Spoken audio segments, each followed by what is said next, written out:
Pak, saya peneliti ingin mewawancarai Bapak sebagai guru BK. Yang pertama Pak, layanan apa saja yang pernah Bapak atau Ibu berikan kepada siswa?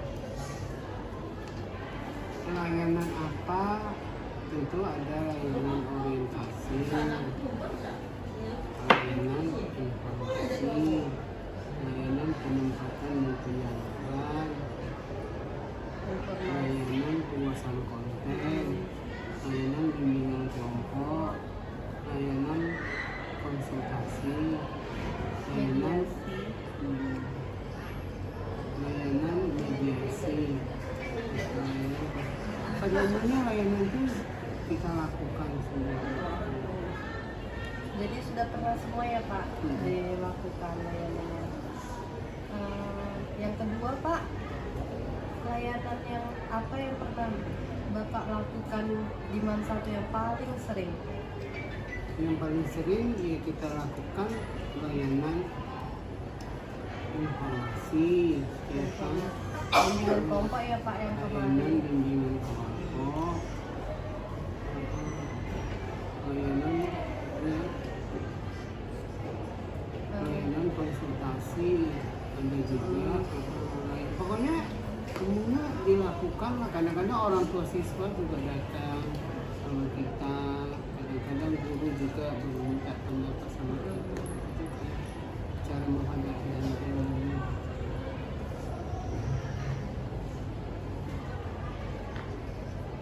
Baik Pak, yang ketiga itu perilaku negatif seperti apa yang pernah terjadi dengan satu medan yang pernah dilakukan siswa Pak? Iya, perilakunya tadi lah yang kayak tadi. Yang tadi Misalnya di dalam HP-nya ada pornografi, kemudian mungkin dia bercakap kotor, ya kan? Kemudian namanya sebagai remaja kan juga salah pengertian, ya kan? Kakak kelas sama di kelas matamu melotot gitu-gitu kan. Ada merasa kataan dia tidak ingin kita mediasi ya, juga. Pokoknya kecenderungan itu yang kita kasih layanan ya tentu layanan layanan informasi gitu. Kecenderungan karena kan layanan informasi, penguasaan konten itu kan sebelum terjadi masalah. Nanti sesudah kita masalah baru kita melakukan layanan konseling gitu. Saya kan Pak mengambil judul dalam karakteristik siswa kedisiplinan. Nah jadi menurut Bapak permasalahan siswa tadi itu kategori mana ya Pak? Dia seperti tidak sopan atau tidak disiplin atau yang bagaimana Pak? Iya, dia kita dengan situasi kondisinya ya kalau dia keterlambatan gitu atau dia masuk gurunya tidak merasa dia nggak masuk gitu kan. Ada juga kayak kemarin dia mau karena kena pangkas terus dia pergi keluar untuk pangkas, gurunya marah-marah suruh panggil ini panggil anaknya, ternyata dia pangkas lalu tanpa permisi sama BK, tanpa permisi sama piket, kok bisa saya pancing salos ya gitu. Itu kan maksudnya ketidakdisiplinan. Iya apa ya Pak, kayak dia tuh tiba-tiba pergi gitu ya. Iya, pergi ini ya mungkin aja sesuatu dikasihnya akrab sama orang semua itu.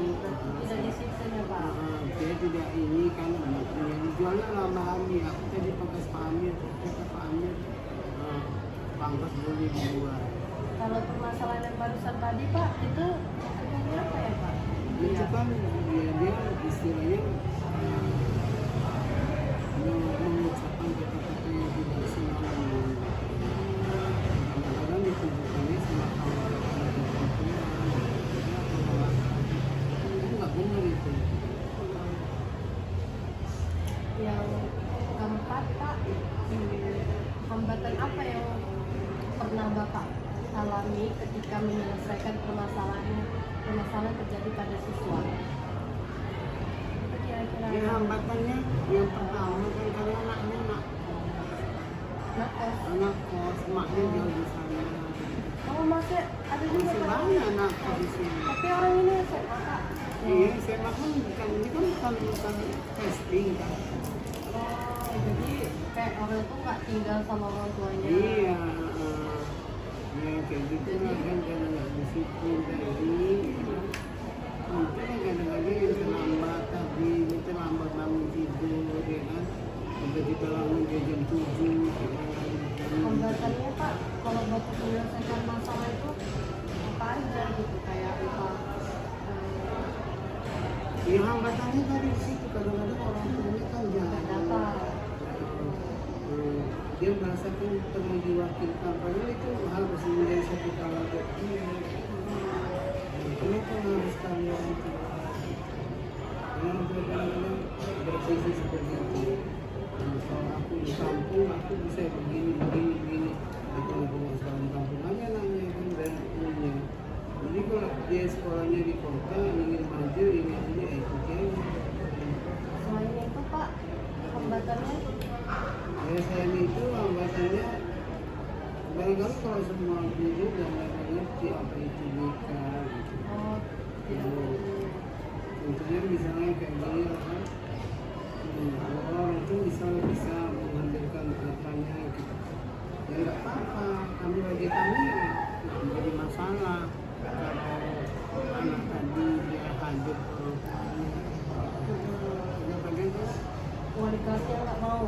Tidak tahu jauh aturannya. orang sana gitu kadang-kadang Pak baru sekali gini tapi kan sekali itu apa kalau sekali terlambat ya nggak apa-apa lah kita maafkan tapi kalau dia fatal berkaitan dengan misalnya tawuran itu yang susah itu yang susah Misalnya Pak, ya kan kalau sudah melibatkan masuk ke kepolisian awal panggil kepolisian awal kita mau ngajar bukan mau ke kantor polisi. tahu pernah tawaran juga Pak?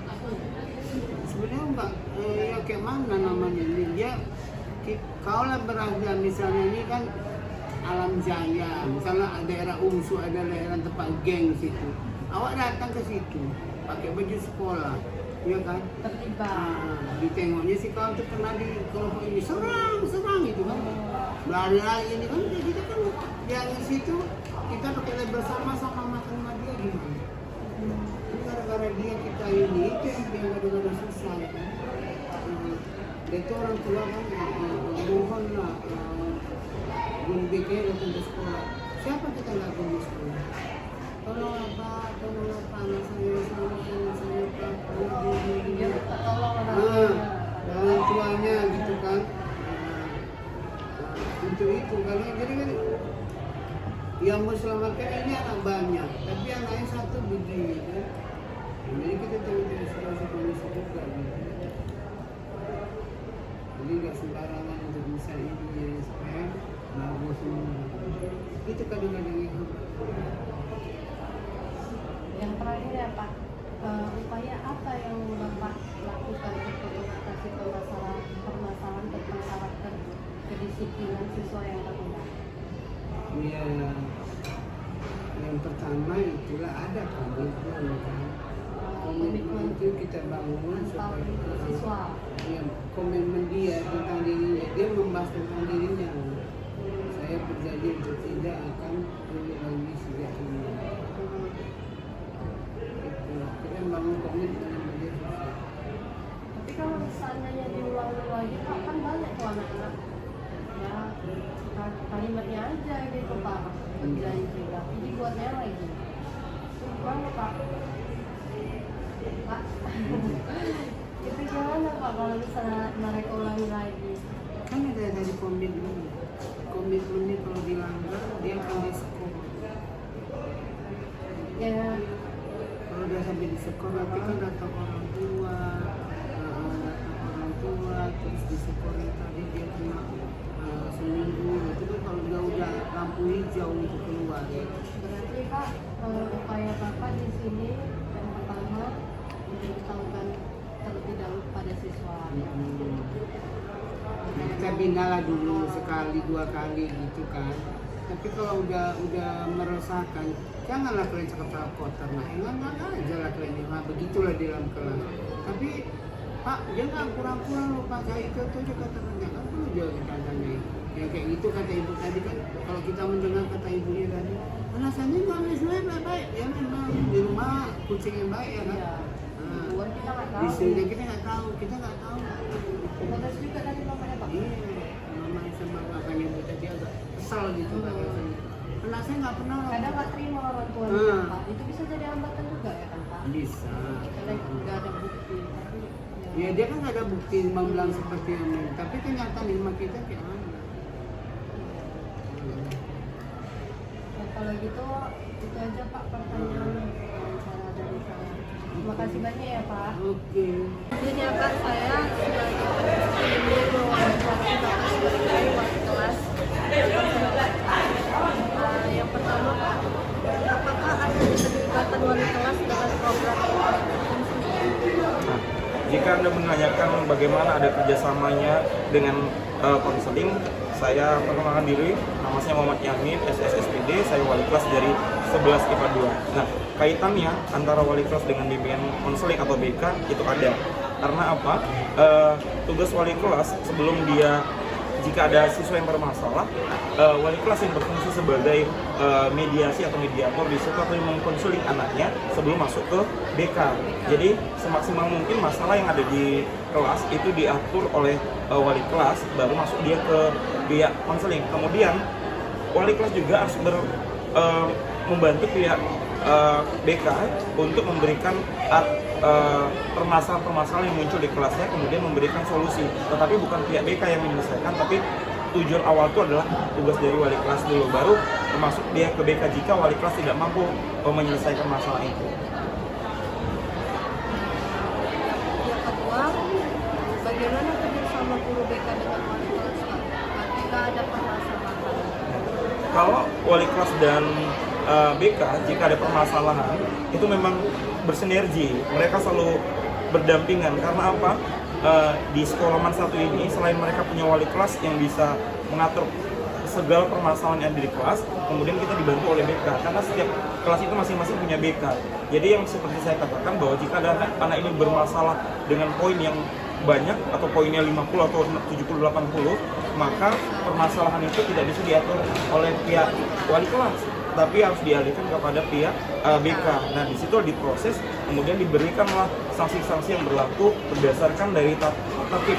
Karena kalau kaitannya masalah kesalahan siswa ini, untuk tata tertib itu diatur oleh BK, kemudian kesiswaan, dan juga diketahui oleh wali kelas. Jadi wali kelas mengetahui. Jadi sinergi antara BK dengan wali kelas itu memang selalu ada. Ketika memang wali kelas tidak mampu, maka akan dialihkan ke BK dengan konsekuensi memberikan sanksi kepada siswa itu sendiri. Yang ketiga Pak, bagaimanakah sikap dan perilaku siswa dalam waktu belajar di kelas Bapak 11 IPA 2? Nah, khusus ananda saya, alhamdulillah apalagi ini madrasah, untuk tingkat akhlak itu insya Allah lebih tinggi daripada yang lainnya, di sekolah-sekolah lainnya. Alhamdulillah khusus kelas 11 IPA 2, alhamdulillah selama pembelajaran proses akhlak mereka alhamdulillah baik, mereka mendengarkan, merespon dengan baik, kemudian tingkah laku mereka sama guru, tingkah laku mereka menerima pembelajaran sampai saatnya guru itu keluar, alhamdulillah tidak ada pernah ada masalah. Nah, jika pun ada permasalahan, nanti wali kelas yang akan menyelesaikan, meleburkan permasalahan itu di kelas itu sebelum dialihkan ke BK. Karena apa? Tugas wali kelas ini setidaknya membimbing, karena mereka merupakan orang tua di dalam kelas itu sendiri, dia yang mengelola kelas itu sendiri. Apalagi guru wali kelasnya kan Pak, jadi orang tua. Pasti benar. Jadi segala masalah itu diatur diatasi oleh wali kelas itu sendiri. Yang keempat Pak, bagaimana kerjasama guru BK dengan wali kelas dalam menyelesaikan suatu permasalahan siswa? Ya, seperti alur tadi ya, kita sampaikan, jika ada permasalahan, kita panggilkan dulu, kita mediasi apa permasalahan. Karena apa?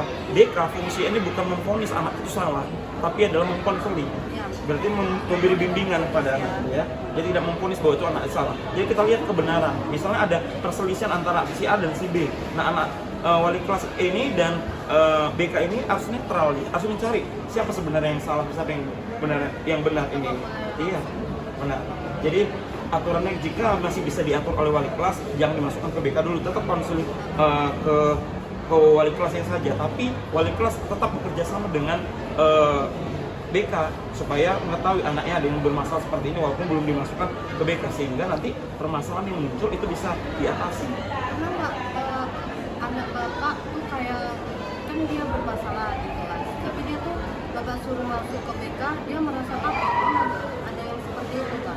Nah, sekarang BK, brandingnya sekarang anak-anak ini takut masuk BK. Kenapa? BK adalah orang-orang yang menghukum, dengan BK itu tidak. Nah, BK itu tempat konseling, tempat memberikan solusi, bukan tempat menghukum di sini. Nah, ini yang salah kaprah. Makanya kami selalu wali kelas, jika anak-anak itu masuk ke BK, bukan berarti Anda bermasalah di sini. Nah, tapi Anda perlu konseling. Jika Anda perlu Anda tidak terselesaikan masalah Anda, maka di BK inilah bisa diselesaikan. Nah, meyakinkan. Tapi ketika anak saya sendiri, ketika saya masuk BK, masih ada sikap yang menyatakan takut karena ada bermasalah. Nah, ketika memang anak saya bermasalah, contohnya ada anak saya yang bermasalah ketika dia merokok ataupun dia di luar dari jam sekolah tapi dengan menggunakan pakaian sekolah, ketika saya masukkan, ya alhamdulillah, tapi bisa bekerja sama dengan BK. Ketika dia bermasalah, ya tetap kita konsekuensinya adalah poin yang telah diberikan BK ya, sesuai dengan aturan yang telah dibuat oleh sekolah. Yang terakhir ya Pak, langkah apa yang dilakukan wali kelas jika peserta memiliki masalah dalam belajar? Langkahnya yang pertama apa ya Pak? Nah, kalau kita selaku orang tua, kita melihat anak kita yang motivasi belajar yang nggak ada, pertama saran kita mendekatkan diri kepada anak ini. Kita cari solusi. Apa permasalahan dia? Apa kesulitan dia dalam belajar? Apa mau dia dalam proses belajar ini? Nah, kita cari tahu dulu kemauan dia. Jadi kalau misalnya kita memvonis, kok kenapa nggak belajar? Kok malah seperti itu? Dia tidak akan pernah cerita sama kita. Nah, mana tahu ketika seorang siswa ini, ya kita nggak tahu latar belakang mereka, orang tua atau seperti permasalahan dengan teman, keluarga, kita nggak pernah. Makanya kita harus selidiki dulu apa permasalahan dia sehingga dia memicu dia tidak semangat untuk belajar. Jadi kita harus mendekatkan diri kepada anak itu, apa sih sebenarnya dia mau dalam proses pembelajaran ini. Jika ada permasalahan, maka selesaikan dulu permasalahan sehingga dia nanti kembali normal lagi. Kenapa? Ketika anak-anak itu ketika punya masalah, maka dia akan terpikiran langsung ke hati, pikiran, sehingga semangat belajar pun tidak ada. Maka tugas wali kelas adalah memotivasi terus, menanyakan mengapa dia kalau misalnya permasalahan, diselesaikan masalahnya, kemudian baru diatasi bagaimana proses belajar anak ini sehingga dia bisa kembali lagi untuk semangat belajar. Oke ya Pak, itu pertanyaan yang bisa saya berikan ke Bapak. Terima kasih banyak ya Pak. Sama-sama, semoga bermanfaat. Ya Pak.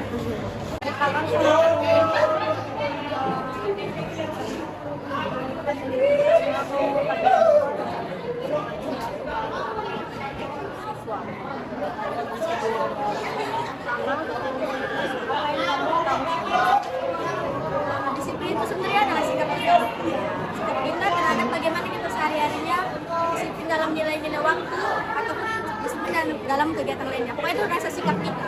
Ya, perilaku. Iya, perilaku. Perilaku apa yang menunjukkan kamu masuk ke disiplin untuk sekarang?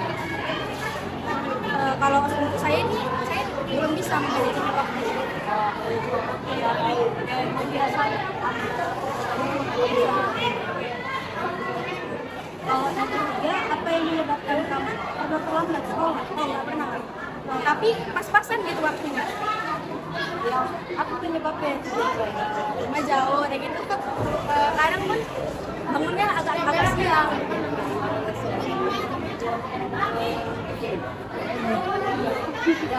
Kedua ya, kesopanan. Kesopanannya seperti apa yang kamu ketahui? Sopan tuh sama kayak perilaku, sopan itu enggak kayak Sopan itu ya seperti menghargai. iya menghargai ya. Menghargai sama teman juga. Menurut Ade, kamu sudah termasuk orang yang sopan atau enggak? Menurut saya ya cuman itu juga pandangan orang lain. Ada yang perlu diatur dulu sopan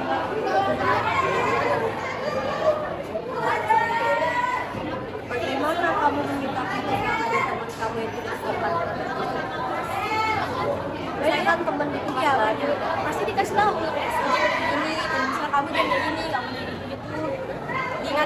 bisa, tapi dinasihatinya jangan kayak itu nggak boleh kayak gini ya, nggak boleh kayak gini ya.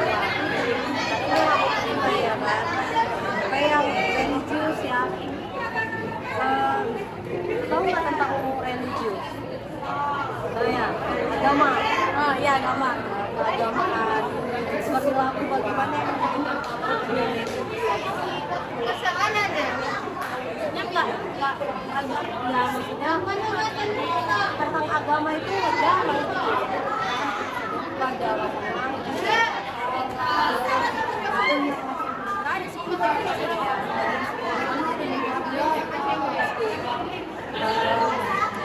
ya bagaimana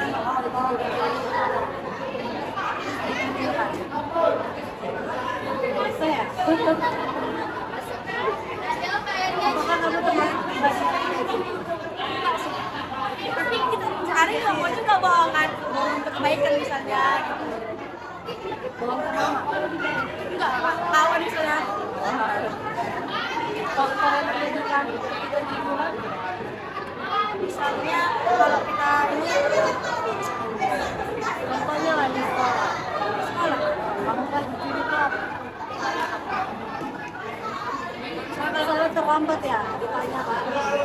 iya terlambat Ya terlambat alasannya apa? Macet. Padahal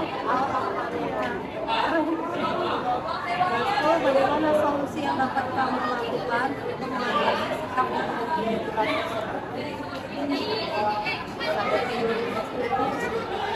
jangan ulangin lagi lah terakhir, apakah kamu termasuk pribadi yang bertanggung jawab?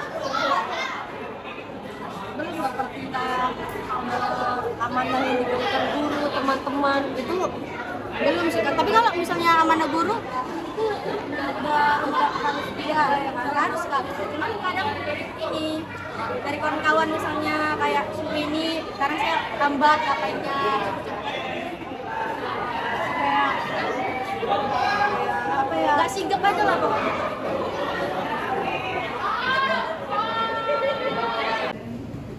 Yang kedua namanya institut. Yang ketiga namanya sekolah tinggi. Empat namanya politeknik. Paham ya? Nomor satu universitas. Ya. Dengarkan ketika nanti aku tanya kau jawab. Tak kau jawab nanti budaya kau. Ya. Perhatikan. Universitas adalah sudah saya keresahan aja kau. Bentuk-bentuk besar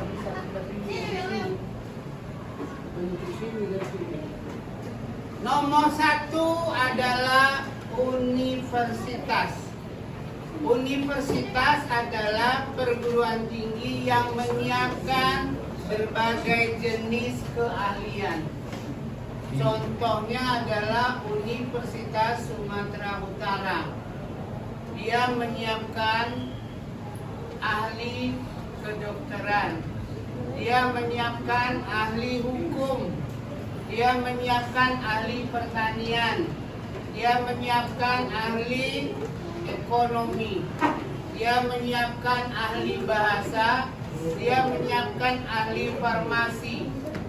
Dia menyiapkan ahli dalam bidang ilmu politik. Paham ya? Dan memiliki gelar sesuai dengan jurusan. Kalau dia ekonomi maka sarjana ekonomi. Kalau dia pertanian sarjana pertanian. Kalau dia teknik paham? Sekarang menjadi pertanyaan Pak Ambil yang kedua.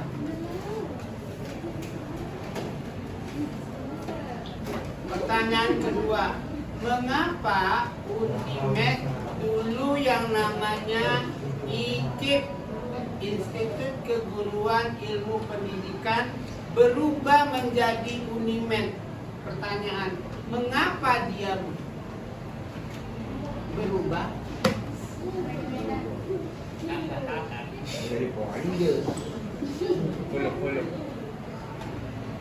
Karena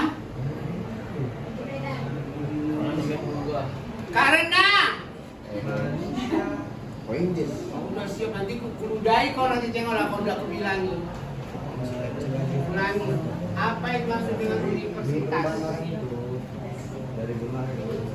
Universitas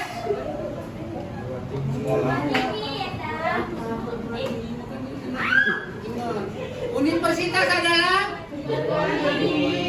yang menyiapkan ahli-ahli bidang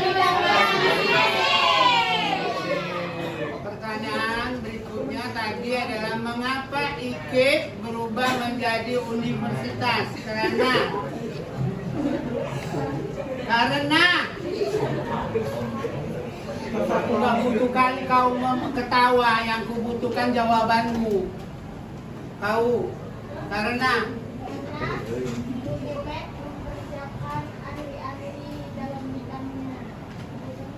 lebih cemerlang. Baik, ada yang lebih cemerlang. Karena kau telah disiapkannya bidang dalam ahli-ahlinya, misalnya ahli teknis. Sekarang tuh ya ada hukum sama tadi. oh di Unimed dia sekarang udah ada fakultas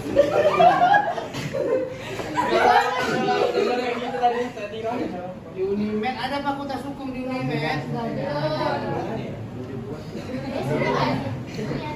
Apanya yang membuat?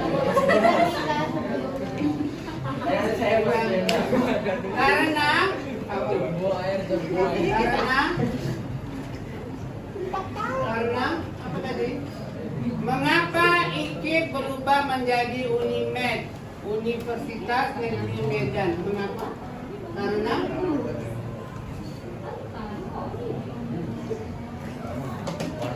itu tengok Mustafa muka serius tapi kamu.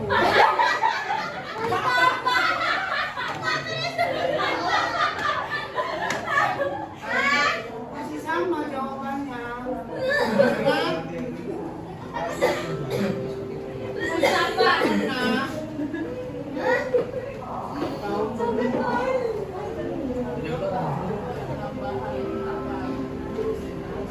Masih sama. Tadi kan judulnya apa? Universitas adalah perguruan tinggi yang menyiapkan berbagai jenis keahlian. Mengapa IKIP berubah menjadi Unimed? Karena Unimed menyiapkan jenis keahlian. Apa contohnya? Di sana ada fakultas ekonomi, di sana ada fakultas sains, salah satunya sains matematika. Ada lagi?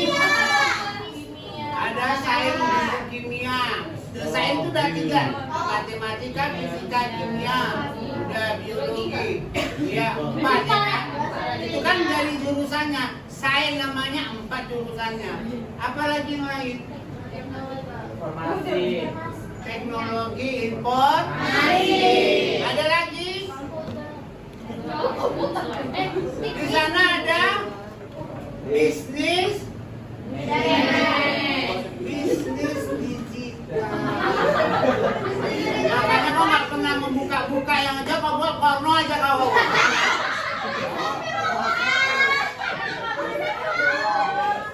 Udah, kita lanjut. Pertanyaan ketiga. Mengapa IAIN, Institut Agama Islam Negeri Medan, berubah menjadi BINSO? Kenapa? karena dibeli, Karena karena apa? lebih luas ya. sama jawabannya tadi. Iya, karena adanya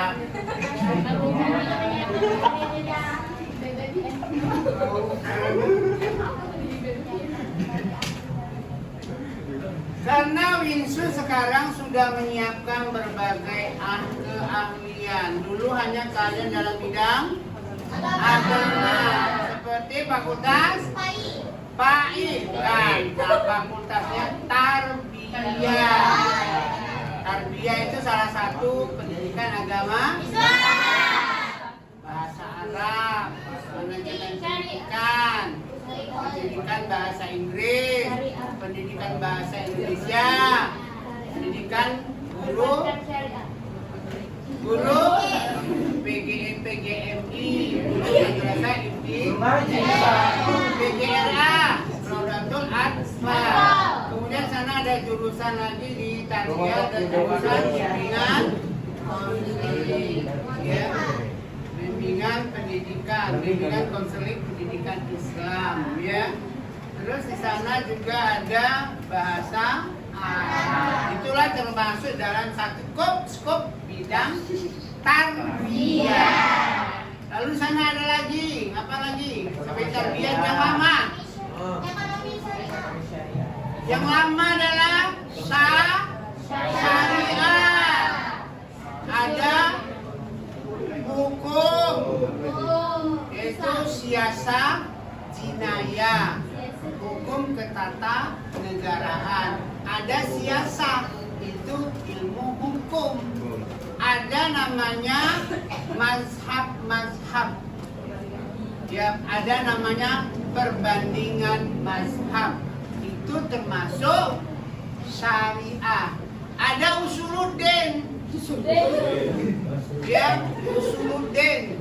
Usuluddin itu adalah bidang perkantoran. Kok ketawa ya?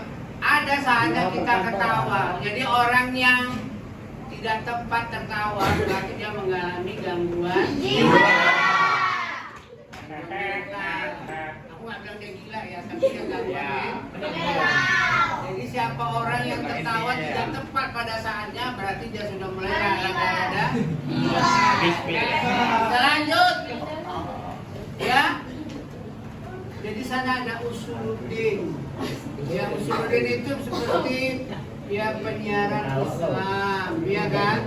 Di sana ada juga jurusan apa namanya, komunikasi penyiaran Islam, ya kan?